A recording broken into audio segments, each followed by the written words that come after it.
The news surrounding the lifetime ISA and the unexpected penalties connected to withdrawals has sparked a great deal of discussion across the UK.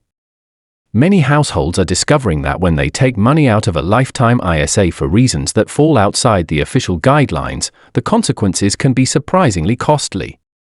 Recent figures have highlighted that some savers are facing charges averaging more than £13,000, a rise from the previous year, and this has caused concern among those who rely on these accounts to help them reach important financial goals. The lifetime ISA was originally introduced to give people a way to save for their first home or build financial security for later life. The intention behind it was encouraging, offering an annual bonus on savings and a chance for younger individuals to step more confidently onto the property ladder. However, as house prices and living costs have continued to rise, the rules around withdrawal have come under renewed scrutiny. Under existing guidelines, money placed into a lifetime ISA can be taken out without a penalty only if it is being used to purchase a first home, if the saver is over 60, or in situations where the individual meets specific medical criteria. If someone chooses to withdraw funds for any other reason, a penalty of 25% is applied to the amount taken out. While that may sound like a return of the government bonus, the reality is that the charge often eats into a portion of the saver's own contributions as well. This is where the unexpectedly high penalties come from, because the fee does not simply remove the bonus, it takes more than what the saver initially gained.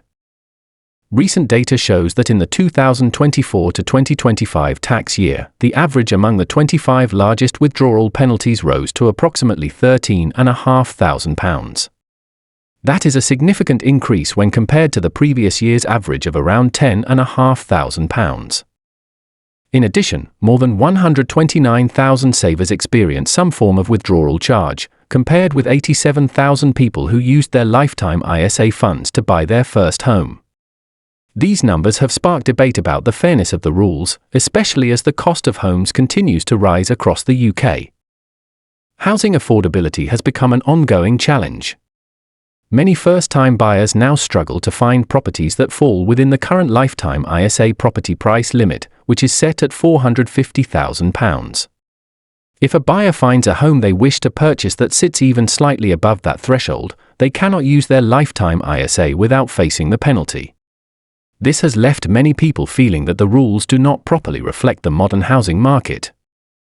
Since the limit has not changed since the product was first introduced, it has not kept pace with rising property values.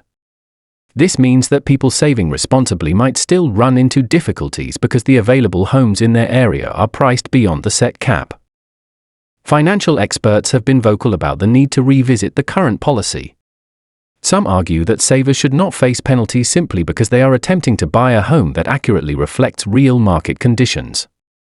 Many cities and regions across the UK have seen prices rise significantly, making it challenging for young people to purchase homes that would once have been considered suitable for first-time buyers.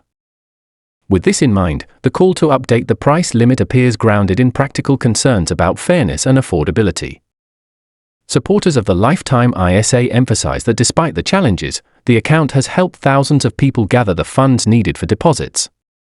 Many savers using the scheme earn between £30,000 and £40,000 a year, placing them within the income range most heavily impacted by the affordability crisis. These individuals often rely on the lifetime ISA bonus to make home ownership more achievable.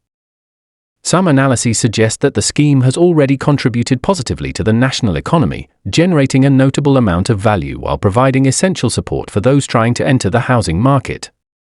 Because only a small portion of the overall financial contribution comes from penalties, some financial commentators have suggested that even removing the withdrawal fines altogether would not significantly affect the overall benefit the scheme brings. At the same time, government representatives have highlighted the lifetime ISA's continued role in supporting younger generations. They point to the fact that thousands of people have successfully used the scheme to purchase their first homes in the past year alone.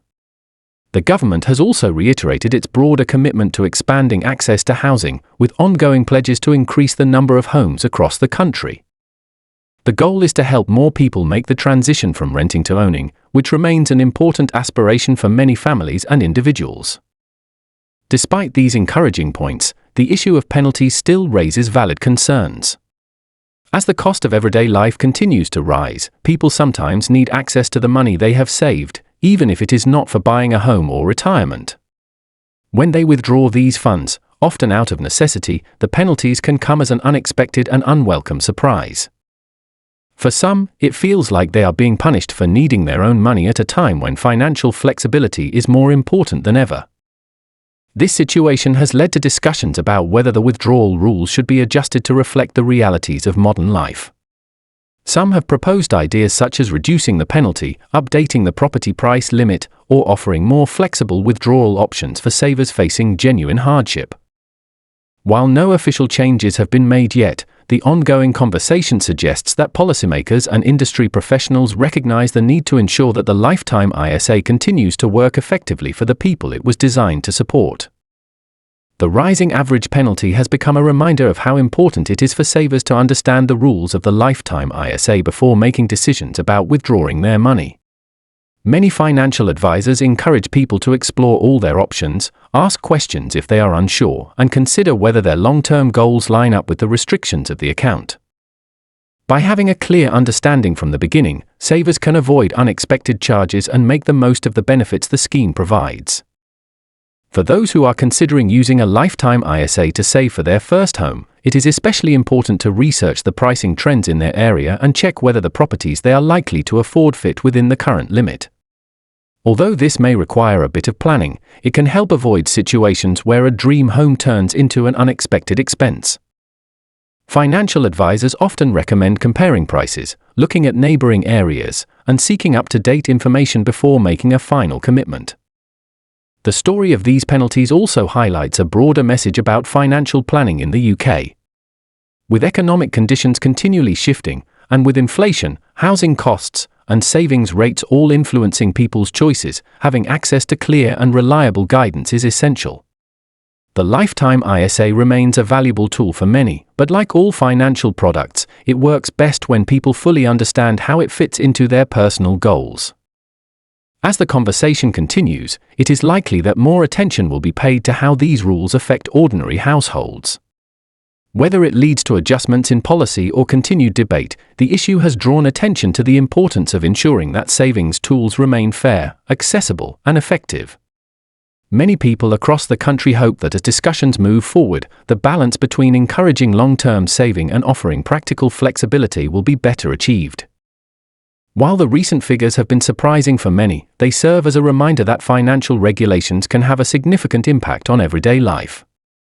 As people plan for their future, purchase their first home, or work toward long-term goals, understanding the details behind the lifetime ISA can make all the difference. The hope among savers, experts, and policymakers alike is that future adjustments will continue to support people in building stronger financial foundations, without unexpectedly penalizing those who are simply trying to navigate the changing landscape of modern life.